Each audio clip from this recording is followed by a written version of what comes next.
Hola, ¿cómo están? Bienvenidos a su podcast Masters of Sound. El día de hoy nos acompaña Juan Aceves. Él es un profesional de la postproducción de audio con experiencia en proyectos audiovisuales y contenidos seriados. En esta conversación queremos entender qué sucede detrás del sonido de una serie, cómo se organiza un flujo de trabajo, cómo se construye continuidad entre episodios y cómo el audio ayuda a sostener la idea narrativa de una producción. Porque en una serie el sonido no solo acompaña una historia, ¿no? Sino que también construye atmósferas, define a los personajes, sostiene el ritmo y ayuda a que cada episodio pertenezca al mismo universo. Bienvenido, Juan. ¿Cómo estás? Gracias. Un gusto estar aquí contigo. Gracias por la invitación. Con todo gusto. Aquí estamos para conversar, que bueno, contigo siempre hacemos charlas muy amenas, muy Buenas interesantes, pláticas, sí. buenas pláticas, ¿no? Sí, sí, Siempre, sí. siempre somos muy clavados. Un poquito. Ok. Eh, Bueno, para comenzar esta charla, pues siempre nos gusta, digo, yo te conozco, pero la audiencia que te quiere conocer más, Ujú. creo que vale la pena, pues, empezar por el principio. Entonces, ¿Tú? lo primero que nos gustaría hablar contigo es, pues, cómo es que tú llegas al mundo del sonido. Es bien interesante porque no es que llegué, simplemente me descubrí dentro de él. Ok. Desde que tengo uso de memoria, en mi casa hubo música. Mi padre era un gran melómano.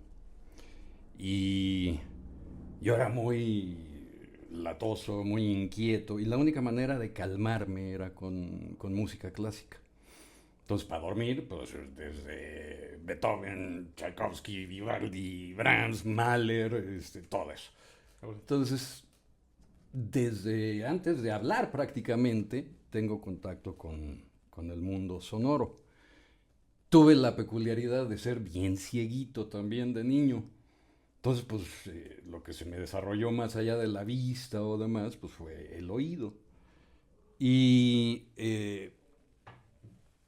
hubo algo en la idea de, no la idea, sino en el sentido de comunicación directa emocional que existe cuando nos ponemos en contacto con la vibración, porque al fin y al cabo el Ujú. sonido no es nada más que eso, ¿no? Vibraciones. Entonces, si ponemos a pensar, somos seres que tenemos cierta vibración, la música es vibración, el sonido es vibración, pues yo creo que debería de haber más gente como nosotros. Eso. Pero sí, la historia es desde muy niño me llamó el sonido. Fui muy malo en la escuela, me corrieron de todas y como por ahí de primero y medio de secundaria, tuve la casualidad de que entré a un estudio de grabación. Y en el momento en el que entré, era un estudio de grabación en Nueva York, fuimos a visitar unas instalaciones. No sé por qué mi mamá me llevaba a un estudio de grabación. Entonces, pues ahí estábamos. Y en el momento en el que entré en una sala así gigantesca para orquesta, ¿no? Y el vidrio y la consola y todo eso, me fasciné y dije yo, de aquí soy. Y ya, Sí, son cosas que marcan a uno. totalmente. Muy bien. Entrando pues al mundo de las series Ujú. animadas, ¿no? Particularmente, bueno, a ti te toca la interesante chamba de hacer 12 temporadas de Dora la Exploradora. Entonces, pues bueno, algo que es muy cierto para todas las series es que nosotros las conocemos cuando ya son exitosas, ¿no? Entonces, pues definitivamente cuando uno que está detrás las conoce, pues uno no sabe si van a ser exitosas o no. Uno no sabe siquiera si van a pasar del piloto. Entonces, cuando tú estás haciendo ese primer episodio de Dora la Exploradora, ¿cómo defines tú cómo crear ese universo de sonido que va a ser alrededor de toda esta historia?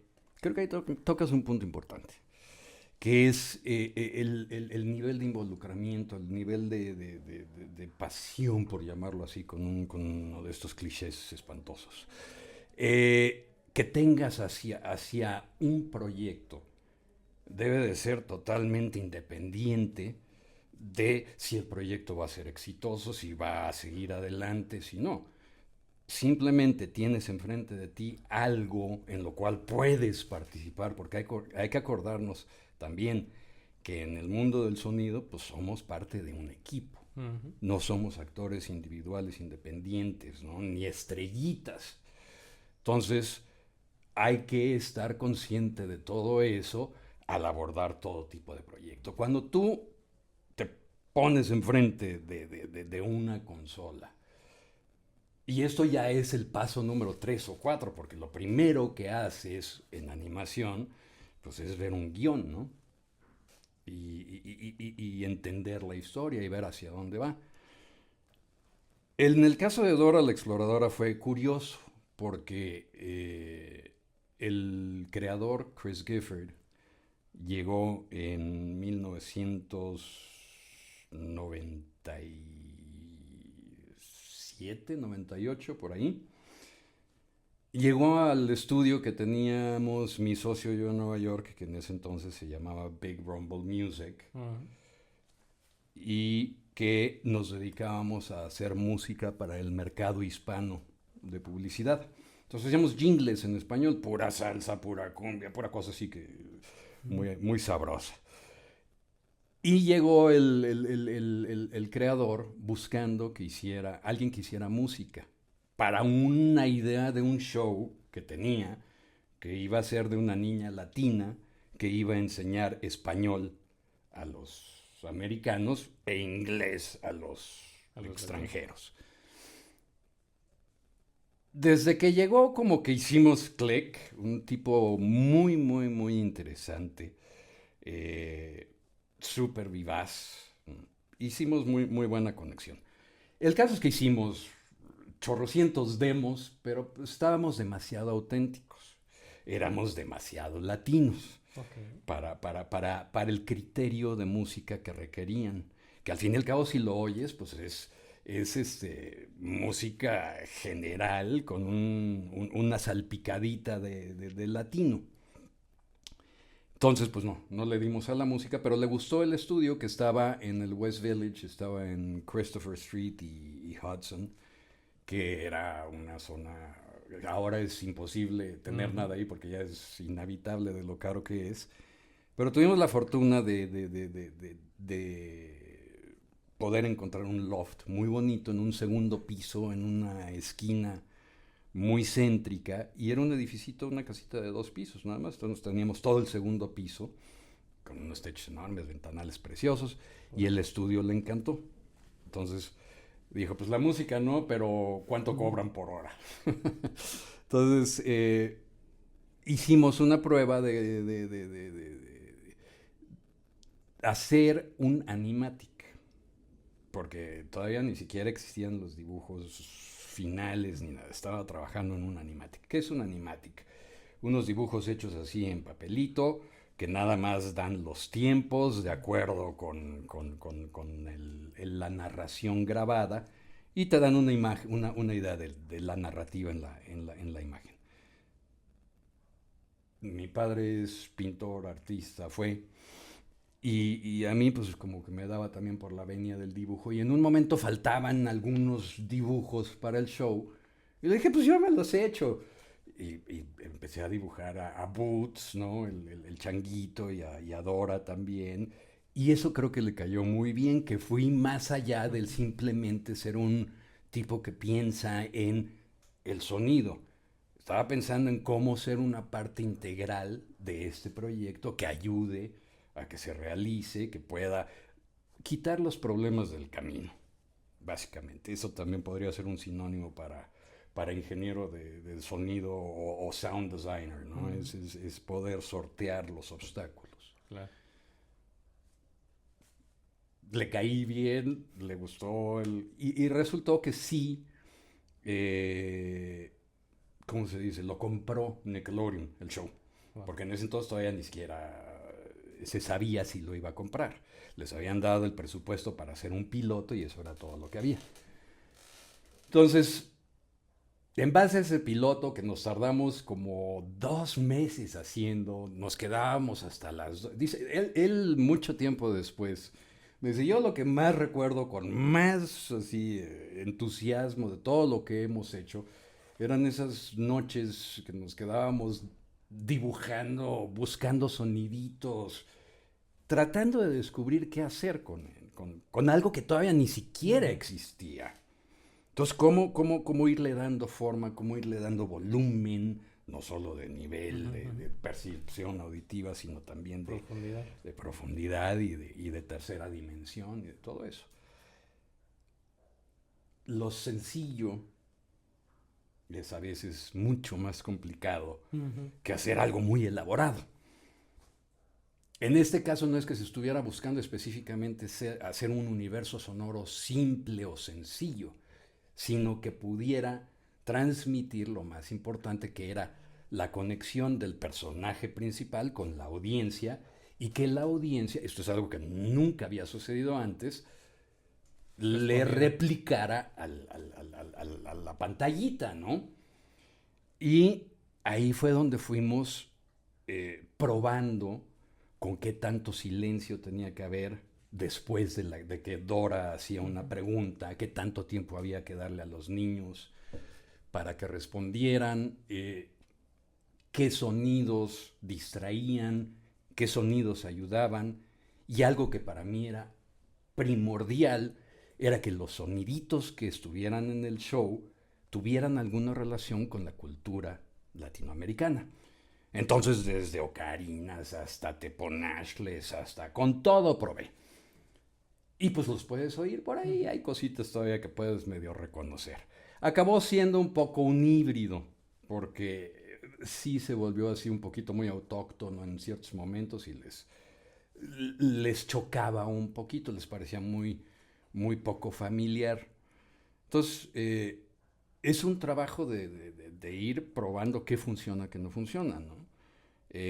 Una vez que está hecho el animatic, se hicieron toneladas de focus groups con niños, con adultos, hasta que se fue definiendo la fórmula, porque efectivamente es una fórmula. Lo primero que existió fue la fórmula escrita, ¿no? De la idea esta de yo voy a hacer un personaje que se quede viendo fijamente a la audiencia esperando una respuesta. Después de eso, pues fue mucha diversión, fue muy divertido, porque estábamos descubriendo, ¿no? Estábamos haciendo algo que no se había hecho antes. Cada vez que el show tenía algún pequeño éxito, alguna cosa, lo celebrábamos profundamente porque no sabíamos efectivamente si iba a tener éxito o no. Y pues resultó que sí tuvo un poquito de éxito. Wow. Qué increíble, ¿no? Justo, creo que eso es algo súper importante de Dora. Como dicen, rompe la cuarta pared, ¿no? Es una historia que te involucra y literalmente te involucra, ¿no? Entonces creo que eso es algo bien importante, como tú dices, el ritmo que lleva el silencio. Wow, súper interesante. Sin silencio no hay contraste. Las mezclas que están así como ladrillo, pues muy bonito, se ve así ladrillote, pero dame un respiro, ¿no? Sí, por supuesto. No es crítica, ¿eh? Y por ejemplo, hablando aquí digamos, de este trabajo entre muy artesanal, por así decirlo, que tuviste con el sonido, buscando cuáles eran los sonidos correctos. Asimismo, ese trabajo, ¿cómo lo harías si tuvieras que adaptarlo a otro género de historia? Creo que cada proyecto tiene sus propias necesidades, entonces por lo mismo no existe una fórmula per se. Creo que mucho del trabajo que realizan los diseñadores de sonido, los mezcladores, etcétera, tiene que ver con su propia personalidad también.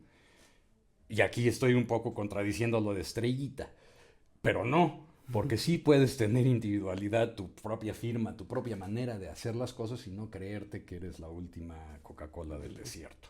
Claro. Creo que dentro de todo no hay que olvidar que pues esto es una labor tanto de amor como de disfrute. ¿No? Si tú estás peleándote con lo que estás haciendo, pues mejor búscate otra cosa que hacer, ¿no? Entonces, ¿por qué tanta investigación? ¿Por qué tanto tiempo dedicado a encontrar el sonido ideal? más allá de lo que estuvieran pagando de horas, ¿no? Porque mucho también, ya se había cerrado el estudio, de repente me iba yo con una idea a mi casa y regresaba la mañana siguiente a intentarla antes de que llegara nadie para enseñárselas, ¿no? Claro. Entonces, creo que todo tiene que ver efectivamente con ese cliché, pasión, ¿no? Es utilizado como cliché porque no se entiende qué quieren decir detrás de pasión, ¿no? Piensan que es la pasión futbolera. La pasión es cuando te está haciendo difícil, cuando no está saliendo, cuando no está obteniendo resultados y sin embargo sigues buscando y sigues intentando y sigues tenacidad, tal vez, ¿no? Persistencia, tal vez, ¿no?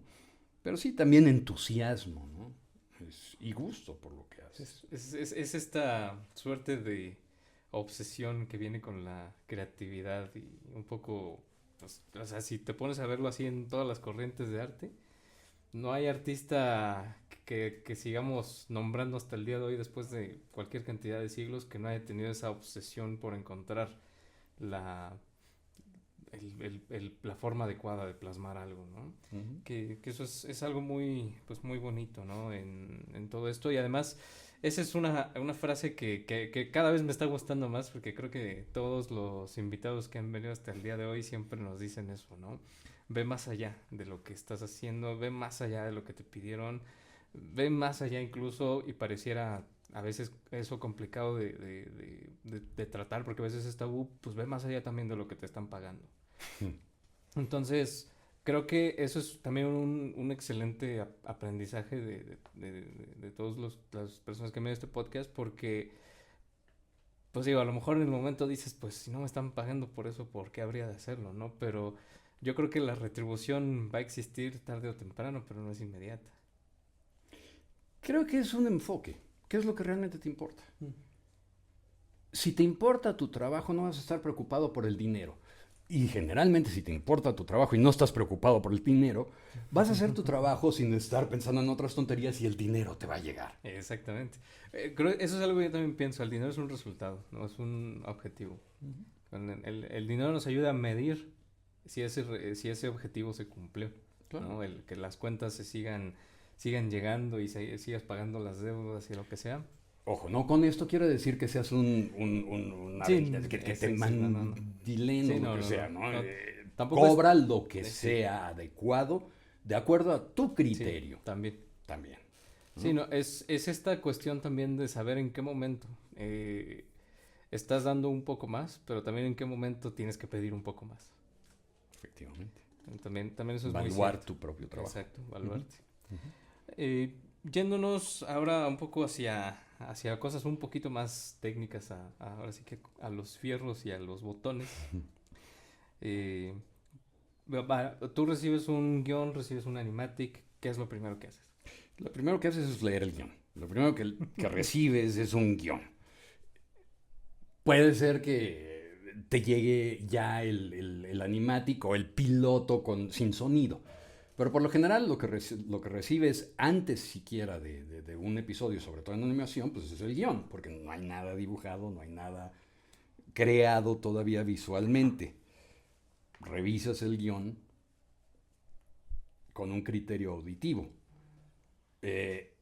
Todos los guiones tienen indicaciones, ¿no? de exterior día, ¿no? Pues ya sabes, pajaritos y demás, ¿no? Interior noche, grillitos, si es que estás en el hemisferio norte.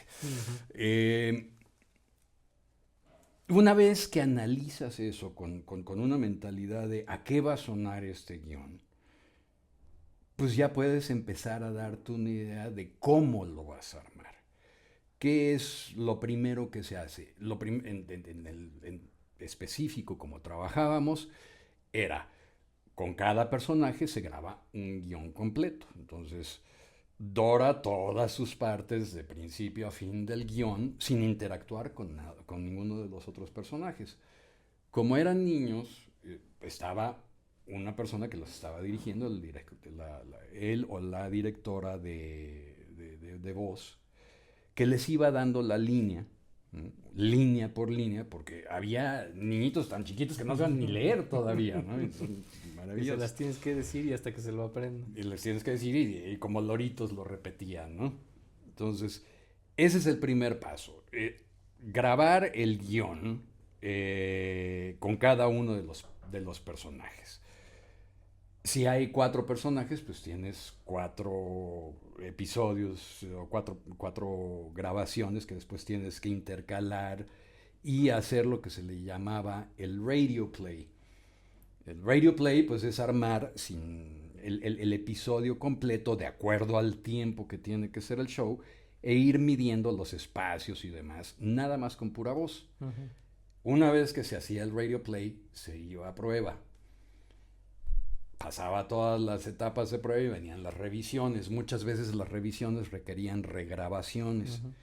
Entonces, un episodio pues podía tardar 4 meses en siquiera terminar, o 5 meses en terminar el puro guión, el puro episodio, la pura grabación de voces.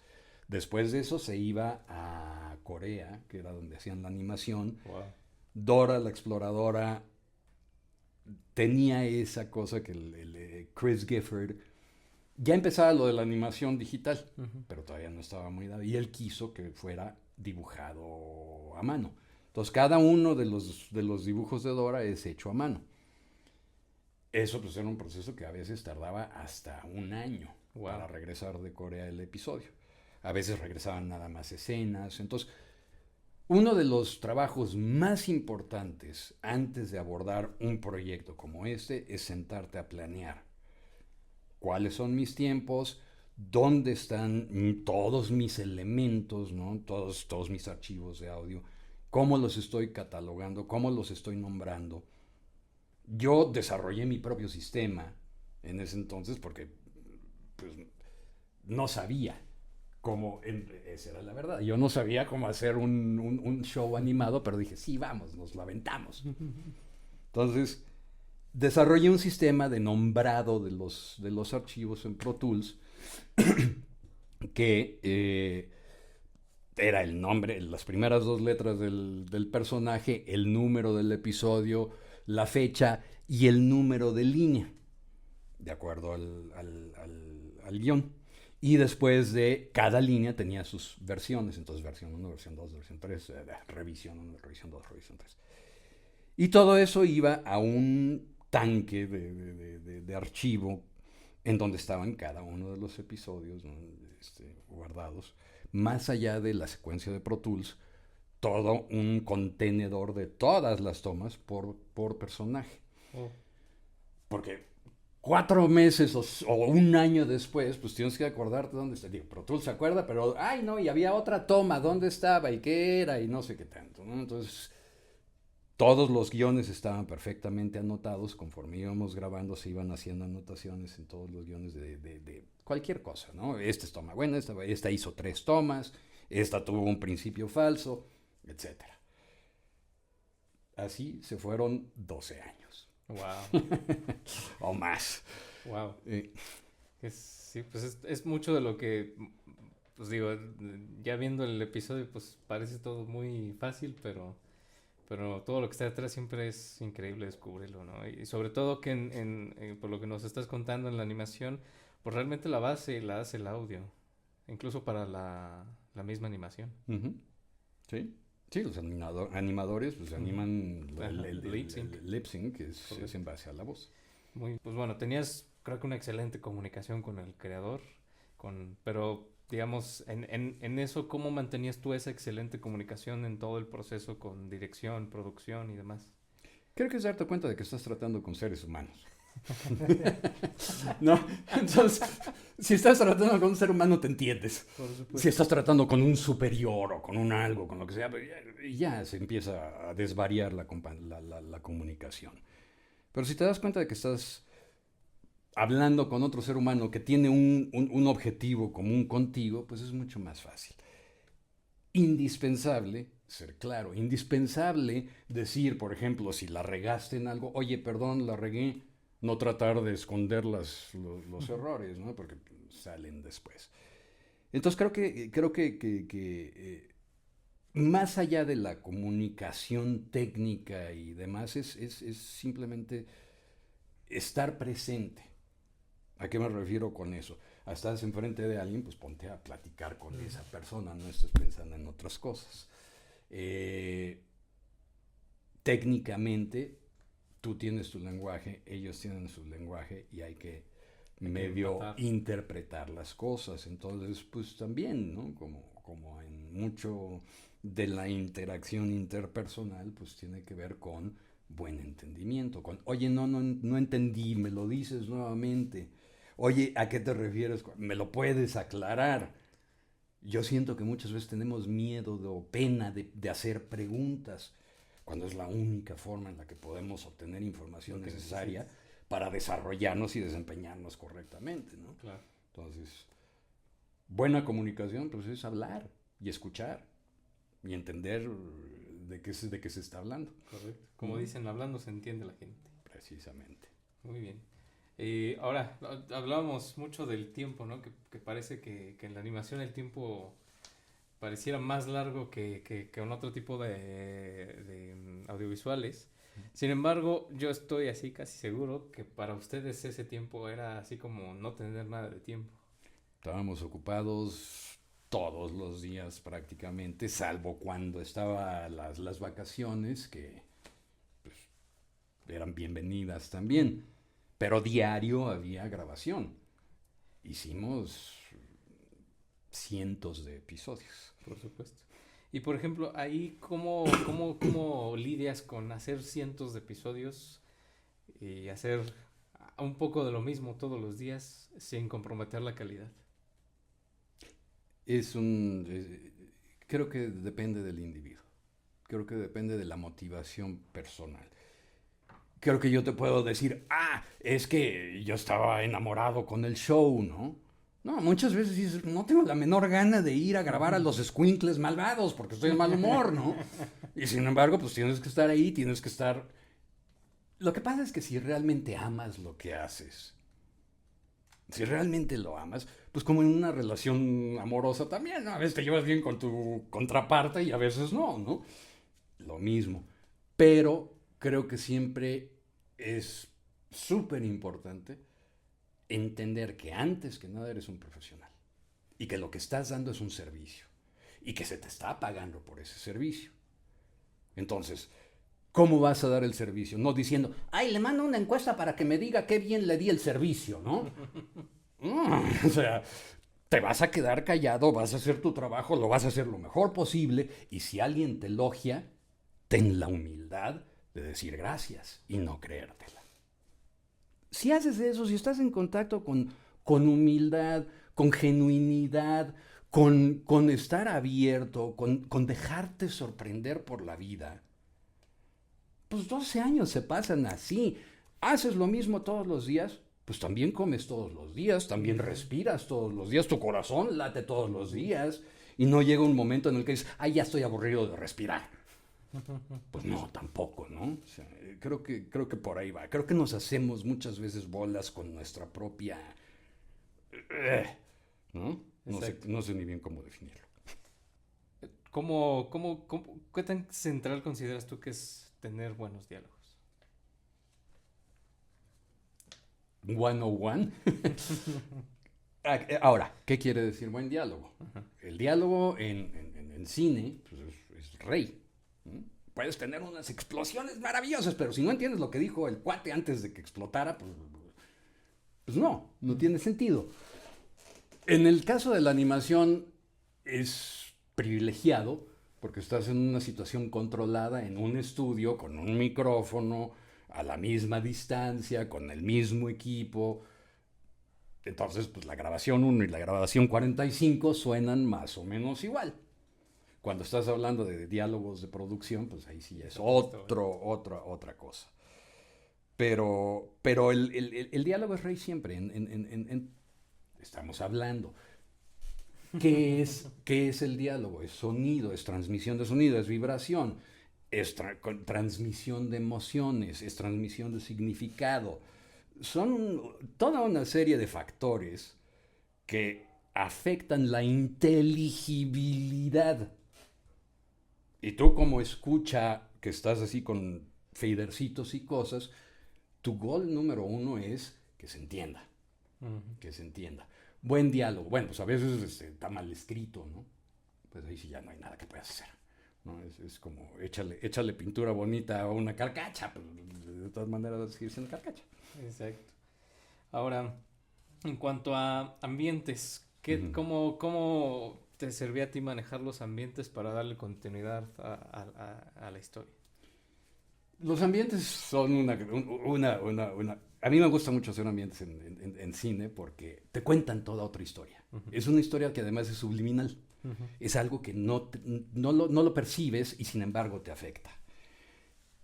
Por lo mismo, en un show que lidia con niños que son fácilmente distraíbles, pues no puedes poner unos ambientes muy elaborados. Y generalmente son simplemente como para dar la idea y después medio desaparecen para que lo importante que es la música, que te da la emoción, y el diálogo, que te da el contenido, sea lo que se transmita más fácilmente. Entonces, ambientes son un universo maravilloso porque, pues no sé, ya lo dije, puedes contar otra historia total, paralela, ¿no? Y enriquecer o darle en la torre también, ¿no? A la producción si no lo haces pues, de una forma que contribuya. Muy bien. Ahora, pasando un poquito a la interacción entre la historia, los diálogos, el ambiente, los efectos, demás. Algo que caracteriza mucho a la animación, sobre todo la animación para dirigida a niños, es que está muy acompañada por música, ¿no? Muchas veces la música pues también va narrando, ¿no? ¿Cómo tú te sincronizas con el compositor para que pueda coexistir todo tranquilamente? En el caso de Dora, toda la dirección se la daba el creador a los compositores, porque fueron varios. Eh, Nosotros recibíamos la música ya tal cual. Y si acaso había alguna cosa de, oye, me está estorbando, no sé, el shaker o lo que sea, puedes bajarle tantito, hablabas con el compositor. En este caso no había stems, nos mandaban mezcla estéreo, pum, la poníamos así tal cual, con algún poquito de ecualización, compresión para que pudiéramos manejarla con los diálogos y demás. Pero era muy elemental, muy básico. Eh, Cuando empezamos a hacer Dora, estoy hablando de que era Pro Tools 4 o una cosa así, 16 canales, creo que era lo máximo. Ujú. Entonces, pues no había mucho, podías hacer un chorro de bounces y demás, pero perdías la habilidad de controlar independientemente cada una de las pistas. Entonces, muchos de los shows de Dora son muy, muy, muy elementales en cuanto a construcción vertical de tracks, ¿no? Ahora vemos así en Instagram y parece que es competencia, ¿no? A ver cuál traen así, 36 horas y todavía no llegan a los ambientes, ¿no? Bueno, está bien, ¿realmente lo escuchas? Eso es otra historia. Es otra cosa. Una explosión en vivo está compuesta de millones de elementos que contribuyen al sonido de una explosión en vivo. Sin embargo, una explosión grabada, pues está teniendo que ser reducida a los parámetros que puedas manejar dentro de los limitantes de tu equipo o de cualquier equipo. Entonces, ya no es lo mismo. Entonces pones una explosión y ahora le añades ruiditos de vidrio y le añades ruiditos de esto y lo otro y lo demás allá para recrear un poco lo que es la realidad. El trabajo sonoro de cine y demás, mucho tiene que ver con eso, con transmitir una realidad construida. En este caso, y aquí quería hacer también una diferencia entre las animaciones didácticas, educativas, porque Dora tenía ese fin, al fin y al cabo, y, por ejemplo, un Pinocho me va a regañar porque no me acuerdo de su apellido. del Toro. Un Pinocho del Toro. El trabajo sonoro es espectacular y que tiene con todo el rival de cualquier producción de Hollywood. Claro, ahí es una sola exhibición, están generalmente los niños pues ya son más grandecitos que pueden ver Pinocho, no son los toddlers, que era el grupo al que estaba dirigido el show, que era entre 2 y 4 años o 2 y 6 años.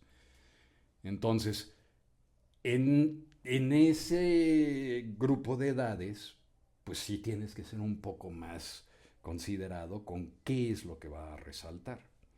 Ahora, también en las grandes producciones, pues siempre, uno de los grandes trabajos de un mezclador es andar haciendo huequito para lo que quieres que brille, ¿sí? Porque tú solamente tienes la capacidad limitada del rango dinámico, del rango de frecuencias, de lo que te dé el sistema en el que estás grabando. Todos son lo mismo, ¿no? Uh-huh. Entonces, todo siempre está peleando por estar en el primer plano. Es como una fotografía que no tiene profundidad de campo, ¿no? Uh-huh. El atrás está un poquito más borroso y el sujeto está perfectamente en foco. Lo mismo es auditivamente. Tú pones tu audio principal con características de claridad, de volumen, de compresión, de lo que sea, que permitan que se transmita el mensaje de la mejor manera posible. Todo lo demás, pues le vas haciendo huequitos y hoyitos para que eso también sea consistente, ¿sí? Es un trabajo maravilloso. Claro. Y muy atinado justamente ese comentario ahorita, porque justo quería que nos hablaras un poco sobre justo cómo era ese flujo de trabajo, ¿no? Cómo ibas tú preparándote las sesiones, cómo te ibas preparando las grabaciones y todo para que justo, pues digo, el objetivo siempre es facilitar, ¿no? Lo que viene después. Entonces, ¿cómo construías tú tu flujo de trabajo justamente sabiendo y ya conociendo ya todas estas particularidades que tenía que tener el show? Regreso, he estado hablando individualmente, sin embargo Dora no la hice yo solo. Éramos un equipo, en mi empresa había 2 chavos que hacían sound design, había 2 chavos que grababan diálogos, que al mismo tiempo editaban, yo supervisaba todo y mezclaba. Entonces es un trabajo en equipo. La consistencia viene de armar un equipo, sobre todo que haya buena comunicación, que haya buen entendimiento, que haya un objetivo común. Entonces,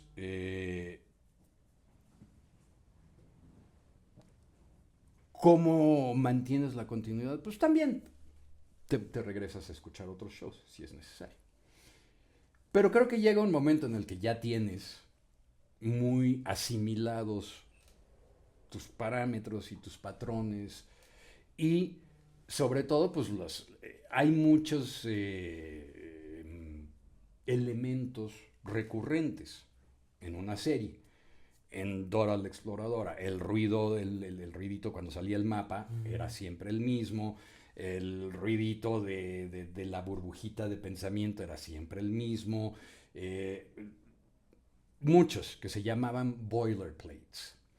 Todos esos boilerplates pues tenían su nombre de file también y siempre era el mismo sonidito que ibas. Y regreso a lo que dije anteriormente.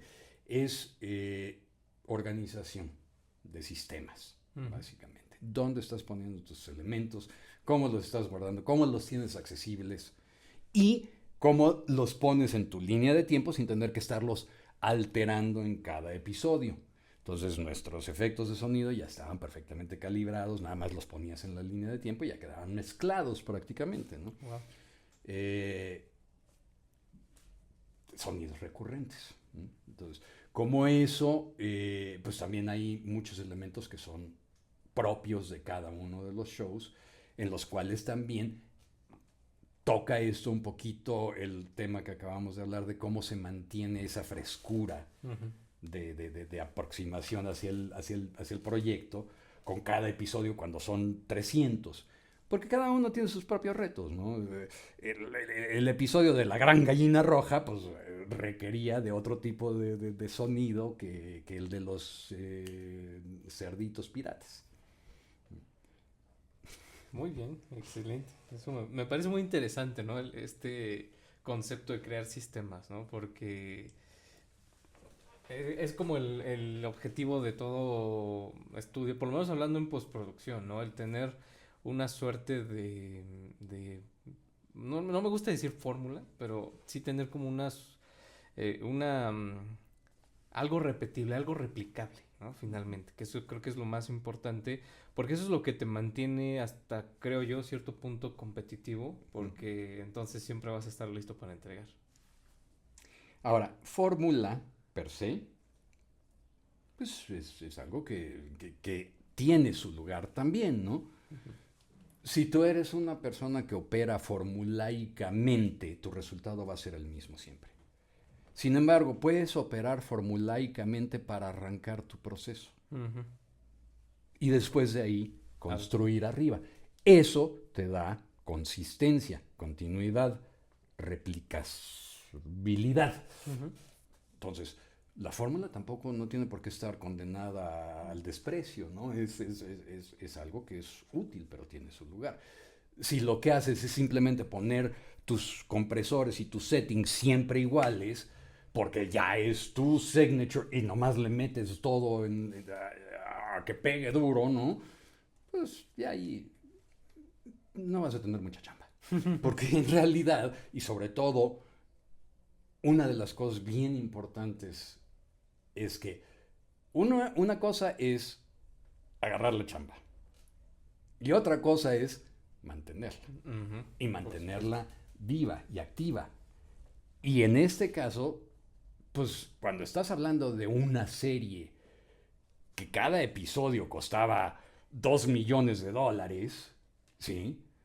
Si el monito este que está ahí mezclando no te funciona, pues vas y buscas otro. Entonces, tienes que entender nuevamente que eres parte de algo. Y eso no solamente es en una cuestión de trabajo, es la vida. Ujú. Somos simbióticos 100%, como especie, como todo. Entonces, cuando eres parte de un ecosistema que está fabricando una cosa inédita,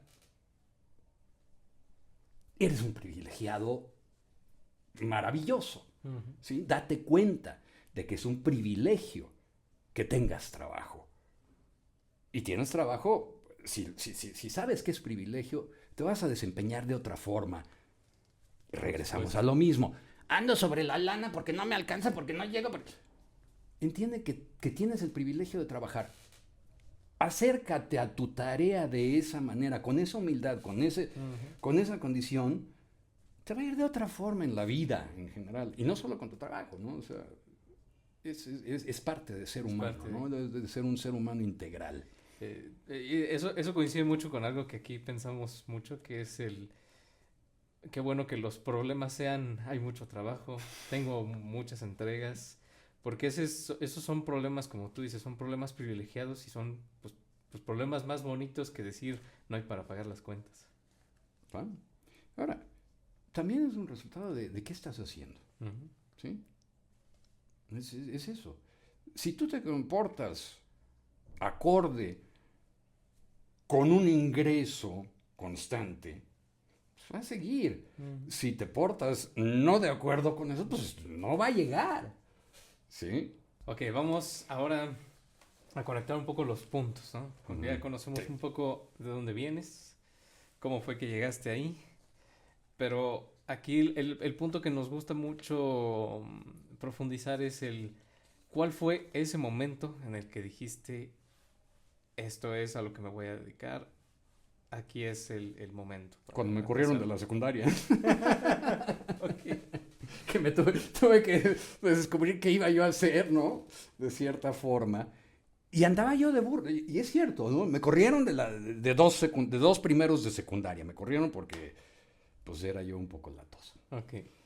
Entonces de repente me encontré con que ya no había secundaria en la que me aceptaran y me aventé un año de andar de vago Y en eso ya me gustaba mucho la idea de la música y del sonido. Fuimos a Sanborns y me encontré con una revista Mix Magazine o Recording Today o alguna cosa así. Y empecé a ver y dije, wow, me encantó los botones, me encantaron toda la magia y el misterio de cómo mover esos faders, me llamaba muchísimo la atención. Y no tenía la menor idea de a lo que iba a desembocar. Entonces, pues ahí en esas dije, yo quiero estudiar eso.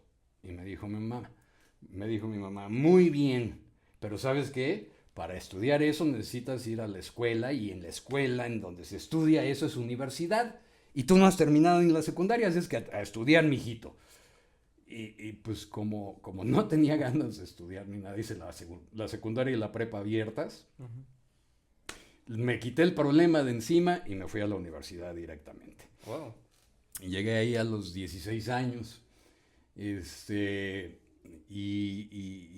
me aventé unos cuantos añitos ahí, no aprendiendo nada realmente porque estaba yo fuera de mi casa a los 16 años en Los Ángeles, viviendo solo. Cuando llegué a mi primer trabajo me di cuenta de que pues, no sabía muy bien todavía cómo alinear las máquinas ni nada de eso y tuve que trabajar el doble para poder ser funcional. Esto tal vez da la idea de que fui un desastre. Sí fui un desastre. Pero en ese entonces no había ni ADHD, ni lesdixia, ni nada de eso que con el tiempo hemos ido descubriendo que habemos personas que aprendemos de otro tipo de formas. Entonces, en la escuela nunca me funcionó, pero la práctica es donde 100%. Aprendí efectivamente todo. Ahora, eso soy yo. Los fundamentos de física, de todo esto que son necesarios entenderlos por lo menos de manera sumaria para poder desempeñarte bien en un trabajo en el cual estás totalmente en contacto con la física, pues sí tuve que estudiar. Pero ya lo estudié más grande, ya lo estudié con el objetivo de esto sí es, y ahí fue donde se empezó a desarrollar mi curiosidad, ¿no? Entonces también mucho tiene que ver con los sistemas, con cómo se educa, con cómo se enseña. Es tú aprendiz, tienes que aprenderte esto de memoria y así, si no, hablando de fórmulas, hablando de academia, si no lo haces de acuerdo con la academia, pues no vas a pasar de año. ¿Te va a servir eso después? Probablemente no te vas a acordar de nada. Vas a llegar a tu primera chamba y vas a decir, ¿y ahora cómo le hago? O por lo menos eso a mí me pasó. Que llegué a mi primera chamba pagada con cliente y de repente pues, hablándole al manager del estudio, oye, ¿cómo le hago para esto? ¿Cómo le hago para el otro? ¿No? Claro. En fin, hay muchos caminos para llegar a Roma. No estoy abogando porque la gente o vaya o no vaya a la escuela. Simplemente estoy diciendo que hay distintas maneras de aprender. Y lo importante es cómo tú te acercas a ese conocimiento.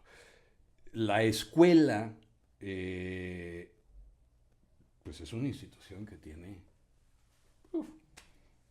Entonces, de alguna forma es algo necesario. Pero creo que el verdadero aprendizaje se da en la práctica. El verdadero aprendizaje se da cuando estás metiendo las manos en la masa, ¿no? Es cuando realmente ya tienes la sensación táctil y volumétrica realmente. Así fue como conectamos los puntos para llegar a donde llegué. Wow. Que pues eso fue cuando terminé la escuela y pues me tuve que regresar a México porque ya había que regresarse a casa, niño.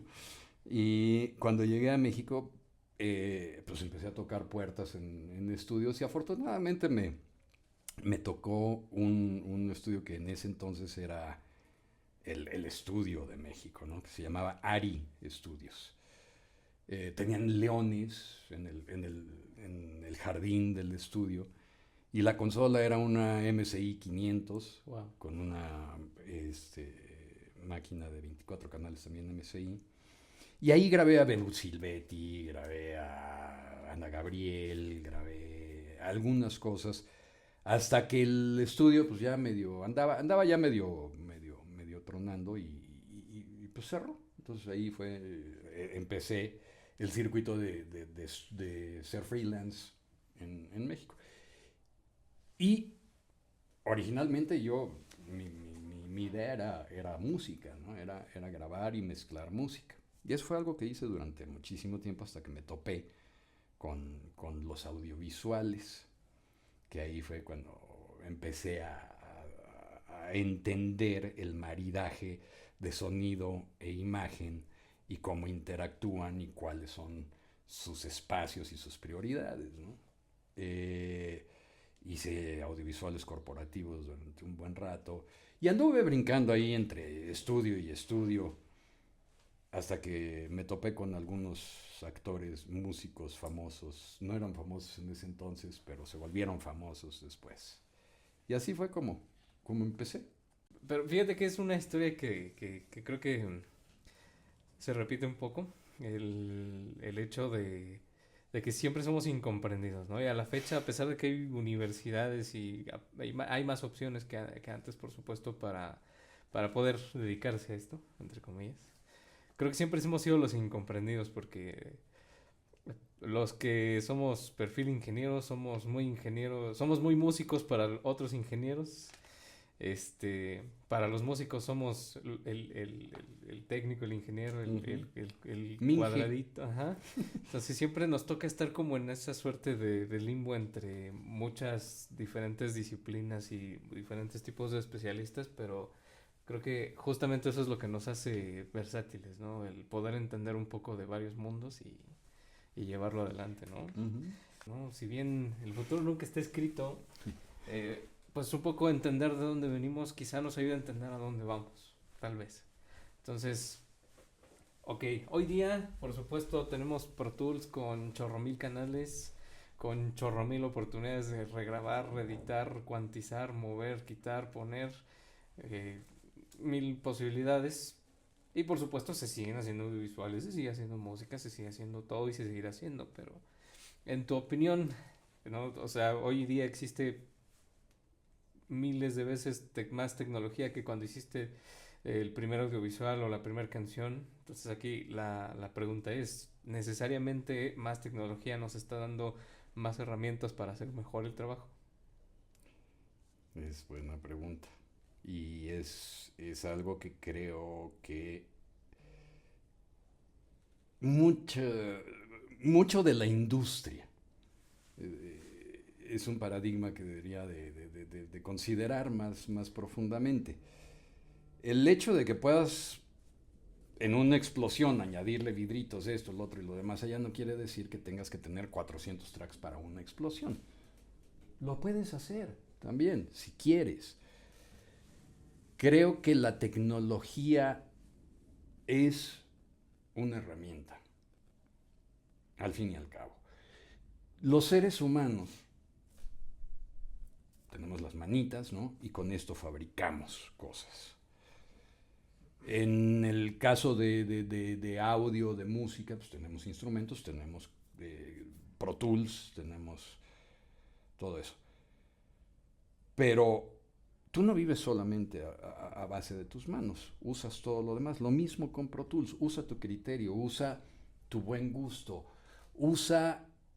pregúntate, es necesario, sobre todo, y aquí volvemos a la cosa de andar haciéndole huequitos para que la inteligibilidad no sufra.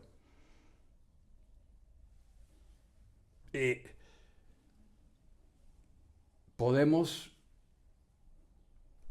a ver, hablaste del futuro, ¿no? En base a lo que tenemos ahora presente. El futuro no existe. Y el pasado ya fue. Y el único momento que tenemos es el presente. ¿Qué tengo ahorita? ¿Qué puedo hacer y cómo lo puedo hacer? ¿Qué herramientas puedo utilizar ahorita y cómo las puedo utilizar?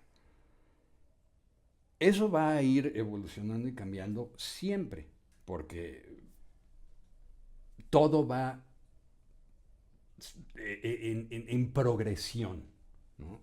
Si no es, si algo no progresa es desechado generalmente. Entonces, el hecho de que los sistemas de grabación hayan progresado en que originalmente eran 16 canales y con eso se hacía todo y no faltaba y no sonaba 300 canales menos bien, ¿sí? Te da una idea de hacia dónde puedes ir. Pones ahorita una cadena así, y sobre todo hablan mucho ahora, la cadena de plugins, ¿no? Y lo dicen así como si fuera su firma, ¿no? Oh, esta es mi cadena de plugins. Pues ahí está siendo formulaico nuevamente, ¿sí? Pruébalo. Suena bien. No y estoy usando paradigmas. Bien, mal. Suena de una forma que a ti te mueve. Te provoca algo. Eso es algo que es contagioso, es comunicable hacia los demás. Vas por buen camino. Es algo que por mucho que le pongas más rever o lo que sea, lo estás haciendo mejor realmente. Sepárate un poquito, párate, vete a dar una vuelta, tómate un café y ven y escúchalo con orejas frescas. Y entonces determina si lo que estás haciendo es suficiente. ¿Qué tantas herramientas utilices para llegar a eso? Pues puedes utilizar. Puedes decirle, hacer un prompt maravilloso de chaca, chaca, chaca, y mézclamelo y hazle, y te lo va a dar. ¿Es cierto que te lo va a dar? No sé, no sé. En fin, todavía estoy muy así a la deriva en cuanto a proclamarme acerca de la inteligencia artificial, ¿no? Creo que antes de buscar inteligencia artificial deberíamos de preocuparnos más por tener inteligencia natural, ¿no? Pero pues para allá vamos y no hay de otra. Entonces también ir así como diciendo, no, no va a pasar nada, no va a pasar nada, pues no tiene ningún sentido. Aprovecha la tecnología, úsala, apréndetela, descúbrela, busca sus límites, encuéntrale y entonces crea tu propio criterio nuevamente. No en base ay, voy a hacer que suene como la mezcla de fulano de tal, sino es, a mí me gusta esto, a mí me funciona esto, a mi audiencia le resuena, perfecto, ¿no?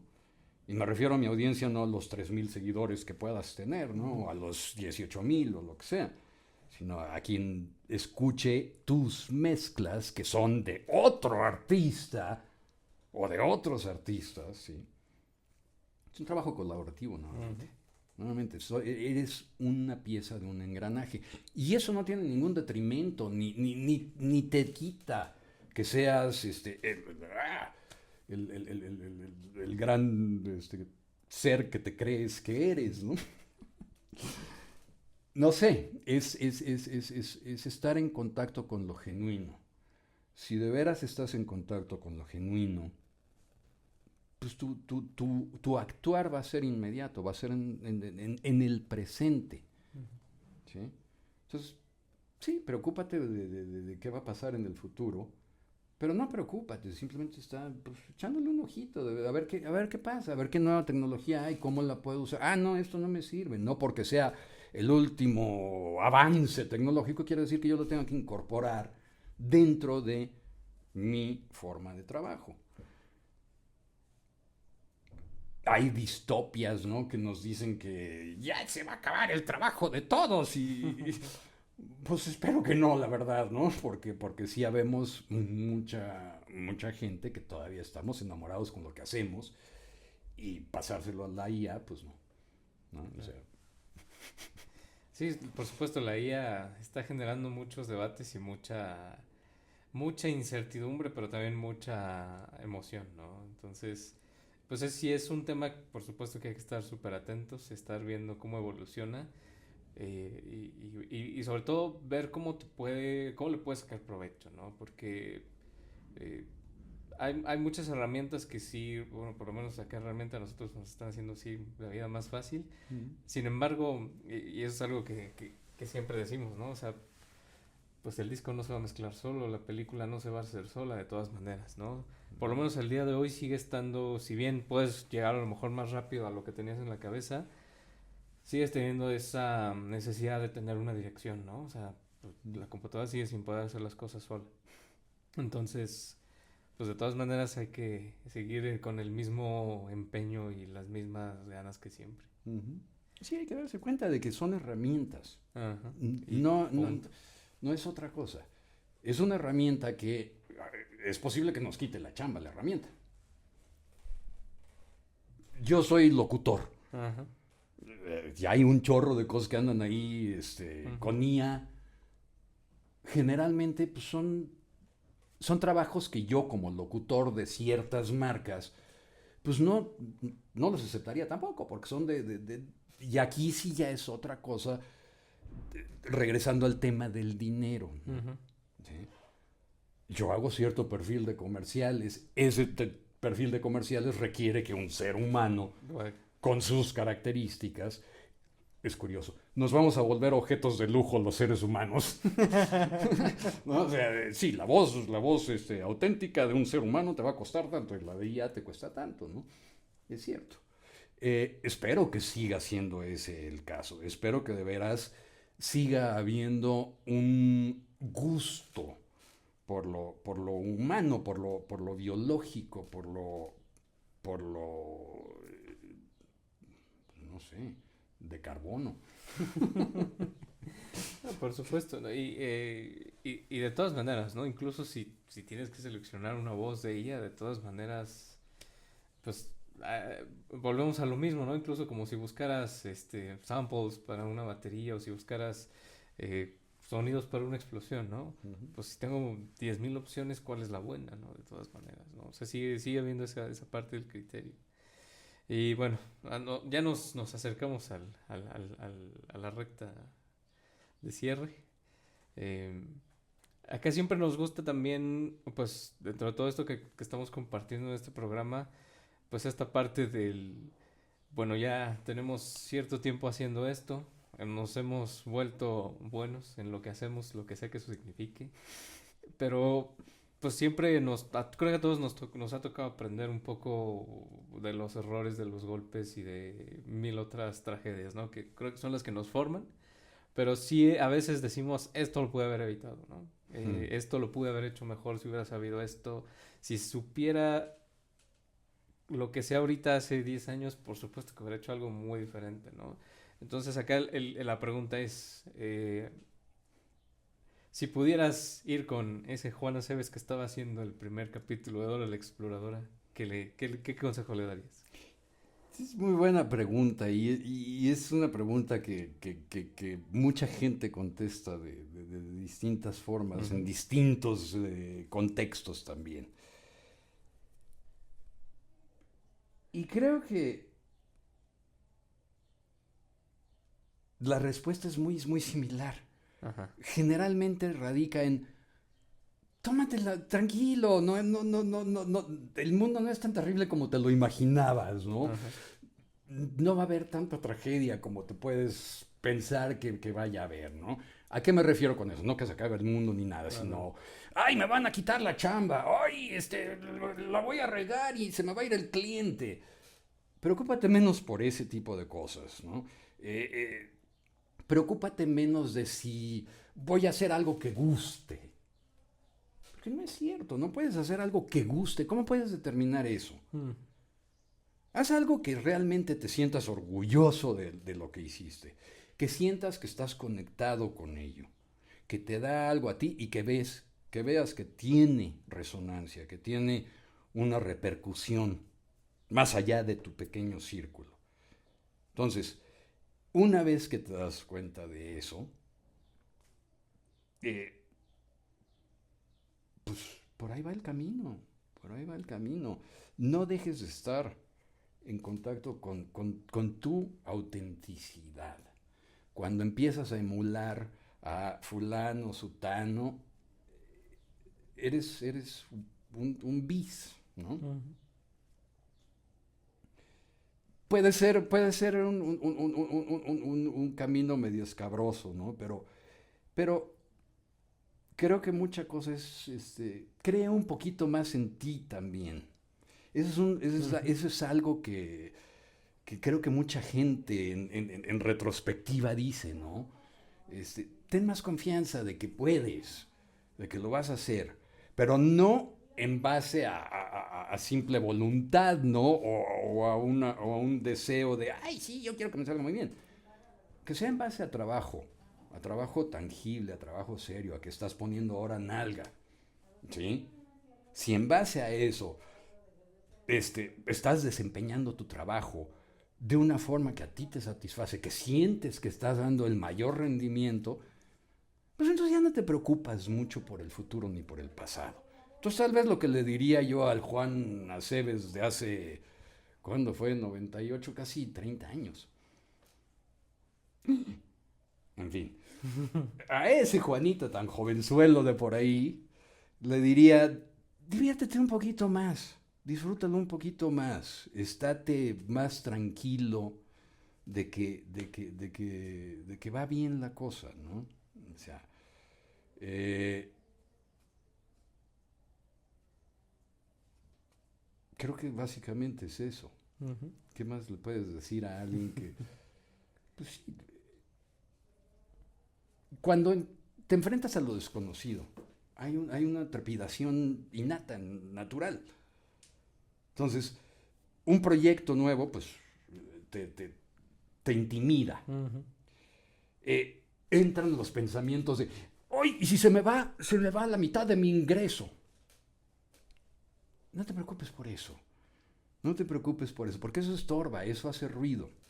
Preocúpate por seguir haciendo tu tarea de una forma en la cual tú sigas aprendiendo, tú sigas estando fresco, ¿sí? Yo no sé si al mezclar el episodio 400 estás tan entusiasta como al mezclar el primero, pero si ya llegaste al 400 o al 100 o al 20, entonces tienes que estar así como, qué afortunado soy. Porque tampoco no es que no hay nadie más como yo que pueda hacer las cosas como yo. Tuve la fortuna de tener una interacción adecuada con mis clientes a lo largo de toda mi carrera como para tener relaciones longevas de trabajo. Entonces, no te preocupes tanto por las cosas. Conecta con el individuo, conecta con el proyecto, conecta contigo mismo, por el amor del cielo. Entiende quién eres antes que nada.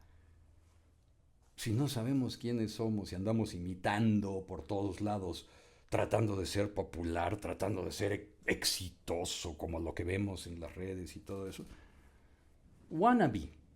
Y no vas a pasar de ahí. Quienes realmente son genuinos, quienes son auténticos, son los que están en los escenarios y los que están haciendo un chorro de cosas auténticas, originales.